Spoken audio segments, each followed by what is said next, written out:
Salut à tous, c'est Firemani, j'espère que ça va bien, parce que moi ça va super bien. Alors aujourd'hui je vous retrouve déjà dans le troisième épisode de l'ICI, donc l'information culturelle inutile. Alors dans cette vidéo nous allons parler de la distance Terre-Lune. Ensuite nous allons voir 15 objets qui sont plus sales que vos toilettes, et nous finirons par les sorties cinéma. Donc j'ai choisi pour vous un film qui est d'actualité, donc, au cinéma, qui vient juste de sortir, que j'ai vu et je vous en parlerai plus tard. Tout d'abord, commençons par le premier sujet. Donc, en effet, la distance Terre-Lune est actuellement de 384 400 km, mais cette distance augmente tous les ans de 3,8 cm. Ceci est dû au phénomène de marée qui est créé par la Lune et le Soleil. Le Soleil a quand même une importance dedans, mais c'est moins fort que la Lune. Ce phénomène déforme la Terre et la ralentit, donc elle tourne sur elle-même de moins en moins vite. Or, par effet cinétique, quand la Terre ralentit, la Lune accélère pour compenser et créer un éloignement. Cet éloignement est constant, du moins d'après les relevés d'éclipses de l'Antiquité. Donc les historiens ont trouvé des relevés d'éclipses qui datent de l'Antiquité, et puis ils ont vu que la Lune s'éloigne en fait, vu qu'elle cachait encore plus le Soleil sûrement, je sais pas. L'éloignement fait que la taille de la Lune semble rétrécir, donc vue de la Terre, pardon, et d'ici 500 millions d'années, il n'y aura plus d'éclipse solaire totale, mais seulement des annulaires. Donc au lieu d'avoir la Lune qui masque complètement le Soleil, on verra encore le Soleil, mais il n'y aura plus que la Lune, en fait, un petit point noir dessus. Donc, mais ce n'est que dans 10 milliards d'années que la Lune va revenir percuter la Terre vu que notre planète tournera moins vite que la Lune. Mais dommage, notre Soleil aura déjà disparu. Bah, forcément, il aura déjà explosé. Passons maintenant au top 15 des endroits qui contiennent plus de bactéries que les toilettes, même publiques. Donc c'est pas tellement un top, en fait, c'est plus 15 endroits où il y a plus de bactéries que dans vos propres toilettes ou dans celles des aires de repos, par exemple. Donc par exemple, il y a les sacs à main, donc généralement les femmes ont pour habitude de poser leur sac à main sur le sol près d'elles, que ce soit sur le sol des toilettes d'une terrasse de café ou sur le siège du métro ou d'un bus. Sachez que les germes voyagent sans aucune appréhension dans les sacs en tissu pour se retrouver ensuite sur vos mains. Donc, vous saurez qu'il ne faut pas toucher au sac de madame. Ensuite, les rampes du métro et du bus. Donc, selon un docteur qui s'appelle Charles Gebra, il a été biologiste à l'université d'Arizona. Il est plus sûr de lécher un siège de toilette que de lécher la rampe d'un métro. Les toilettes ne contiennent qu'une cinquantaine de germes différents alors que la rampe d'un bus ou d'un métro contient des centaines de milliers de bactéries. Si une rampe contient de la matière fécale, un individu peut être infecté par l'hépatite A. Donc c'est une maladie. Ensuite, il y a le couvre-lit des hôtels. Alors ça m'a bien fait rire. Parce que contrairement aux idées reçues, certains hôtels ne changent pas ou ne lavent pas du tout leur couvre-lit quotidiennement. Et pour preuve, l'ADN du boxeur Mike Tyson a été retrouvé sur un couvre-lit lorsque celui-ci a été accusé de viol. Comme quoi ça peut être utile. Ensuite, un écran de smartphone. Oui, votre téléphone est aussi infecté. Donc selon les chercheurs en microbiologie de l'université de Manchester, les écrans de smartphone seraient de véritables armes bactériologiques qui tiennent dans une poche, puisqu'un téléphone mobile pourrait contenir 500 fois plus de microbes qu'une cuvette de WC. Donc ne touchez pas non plus au téléphone de votre ami. Le clavier d'un ordinateur. Les spécialistes déconseillent de manger sur son bureau ni au-dessus de son clavier d'ordinateur, car ces projections de nourriture viennent s'ajouter aux postillons et aux éternuements. Et pour ne rien changer, on y tape souvent toute la journée des courriels ou autres documents. Donc, vous savez que au moment où vous avez écrit YouTube pour aller voir ma vidéo, vous avez peut-être attrapé des millions de bactéries.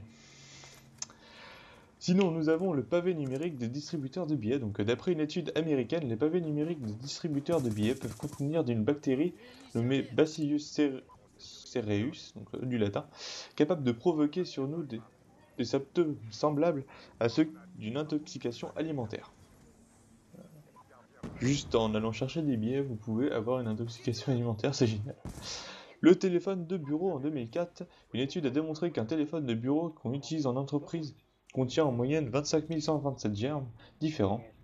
Il est donc conseillé non seulement de nettoyer votre matériel avec une lingette désinfectante, mais aussi de vous laver régulièrement les mains.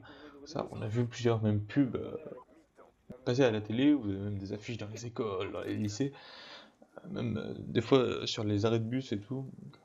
Je pense qu'on vous le rabâche assez. Ensuite, la carte de menu d'un restaurant. Les journalistes du Journal of Medical Virology ont publié une étude révélant que les bactéries de la grippe peuvent survivre environ 18 heures sur la surface plastifiée d'une carte d'un menu de restaurant. Si ça se trouve, il y a quelqu'un qui est arrivé 18 heures avant vous au restaurant, il a posé sa main dessus, il avait la grippe, vous aussi vous l'avez. C'est tout con. La poignée d'un robinet de cuisine, donc le docteur Charles Gebra, Gerba, pardon, euh, qui c'est toujours le même docteur qu'a, je sais plus ce qu'il a fait. Oui, la rampe de métro de bus. Oui. Voilà. Il révèle qu'il faut se laver les mains dans une salle de bain et non dans une cuisine, parce que après avoir manipulé des produits comme la viande crue, les œufs ou la volaille, les éponges et les robinets qui se situent près des aliments peuvent être contaminés à leur tour. Voilà. Ensuite, nous avons les appareils dans une salle de gymnastique. Une récente étude menée aux USA révèle que les Staphylococcus aureus résistent à la méthicilline. Donc, méthicilline, je crois que c'est un produit pour nettoyer. Donc, la bactérie a été retrouvée sur les machines de musculation. Et cette bactérie peut survivre plus d'un mois sur les surfaces où l'on a transpiré. Donc, voilà, si vous allez dans une salle de muscu, vous savez qu'il faut pas trop toucher. Enfin, si vous pouvez toucher, mais vous lavez les mains et vous essayez de ne pas vous toucher le visage pour avoir touché une machine, quoi. Ensuite, nous avons les balançoires dans les parcs. Donc, des matières fécales humaines ont été retrouvées sur certains équipements de parcs tels que les balançoires, les barres de singe, des aires de jeu et les bacs à billes. Il est donc primordial pour chaque enfant de passer par la case lavage des mains à chaque sortie. Ensuite, nous avons les lunettes 3D au cinéma. Utilisées et réutilisées dans la salle obscure, une étude américaine a retrouvé un certain nombre de germes, y compris ceux causant la conjonctivite, les infections cutanées, les intoxications alimentaires, une septicémie, une pneumonie ou une autre maladie que je ne sais pas comment on peut formuler ça. C'est la staphylocoque dorée. Ensuite, nous avons notre brosse à dents. Une brosse à dents mal rincée devient un paradis de germes et peut en retour vous donner des streptocoques, de l'herpès et puis d'autres maladies. Évidemment, il ne faut pas prêter votre brosse à dents, sinon vous pouvez avoir encore plus de maladies. Ensuite, nous avons la télécommande de votre télé. Quotidiennement manipulée, la télécommande est pourtant un objet très rarement nettoyé. Elle peut être porteuse de nombreuses bactéries et peut transmettre des maladies lorsqu'une personne malade la touche avant vous. Et pour finir, le 15e, nous avons le réfrigérateur. Le froid ne chasse pas les microbes, au contraire, selon le site internet de la Terra Femina, la température comprise entre 2 degrés et 6 degrés dans un frigo sombre et humide favorise la prolifération des microbes. Enfin, sachez que les microbes passent facilement d'un aliment à un autre. Passons maintenant à la rubrique sortie cinéma. Donc j'ai sélectionné pour vous un film nommé No Pain No Gain, donc ça donne à peu près aucune souffrance, aucun gain. Il est sorti le 11 septembre 2013 et a été réalisé par Michael Bay. C'est un film comique avec action et drame, et il est déconseillé au moins de 12 ans. Il met en scène Dwayne Johnson, ou plus connu sous le nom de Hobbs dans Fast and Furious 6, et le 5 d'ailleurs, ainsi que Mark Wahlberg qui joue dans Ted ou Fighter. Voici le synopsis du film. Donc à Miami, Daniel Lugo, coach sportif, ferait n'importe quoi pour vivre le rêve américain et profiter comme sa clientèle fortunée de ce que la vie offre de meilleur. Maison de luxe, voiture de course ou fille de rêve. Pour se donner toutes les chances d'y arriver, il dresse un plan simple et presque parfait.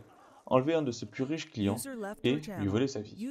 Il embarque avec lui deux complices, Paul Doyle, qui est joué par Dwayne Johnson, et Adrian Dourbal, donc je crois que c'est Ed Harris qui le joue, ainsi aussi influençable qu'ambitieux. No Pain No Gain s'inspire de l'histoire incroyable mais vraie de trois kidnappeurs amateurs qui, à la recherche d'une vie meilleure, se retrouvent embarqués dans une série d'actes criminels qui dégénèrent rapidement. Rien ne se déroule jamais comme prévu. Donc c'est un film assez sympa, hein, il est assez comique. Moi je l'ai vu il y a pas mal de temps déjà, oui je l'ai téléchargé, et ouais il est quand même assez sympa. Bon, on retrouve pas Hobbs de Fast and Furious, C'est totalement un autre personnage, mais vraiment. Parce que dans Fast and Furious, c'est le gros dur qui se laisse jamais démonter, puis là, il est un peu tentouse sur les bords. Enfin, pas tentouse, mais il a des manières. Et enfin, ça fait beaucoup rire parce qu'il est quand même assez robuste aussi, mais enfin, vous verrez bien. C'est un film qui raconte une histoire vraie, et franchement, quand on regarde le film, on pense pas que ça peut être vrai. Et pourtant, tout a été réalisé dans la vraie vie. Donc c'est quand même assez impressionnant. Donc voilà, c'est déjà la fin de ce troisième épisode de l'ICI, donc l'information culturelle inutile. Je vous invite à partager ma vidéo, à mettre un petit commentaire pour m'aider. Donc vous pouvez mettre un thème si vous voulez que je l'étudie pour la prochaine fois. J'ai déjà deux trois idées. Je pense que il va pas arriver dans très longtemps. Je pense que je le ferai aussi sous un gameplay de zombies de Call of Duty Black Ops 2, parce que c'est un ami qui me l'a demandé. Celui-là, je vais le faire, je le fais sous un gameplay de Black Ops 2 aussi, mais en multi.